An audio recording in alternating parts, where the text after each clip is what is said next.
দুঃখের রাজ্যে বসত করি, দুঃখে ভরা জীবন, দিনে দিনে দুঃখ বাড়ে, হয় না কেন মরণ আমার, হয় না কেন মরণ। দুঃখ যদি বিক্রি হইতো আমি হইতাম ধনী, আমার কাছে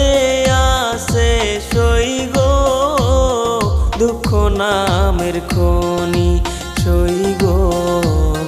দুঃখ না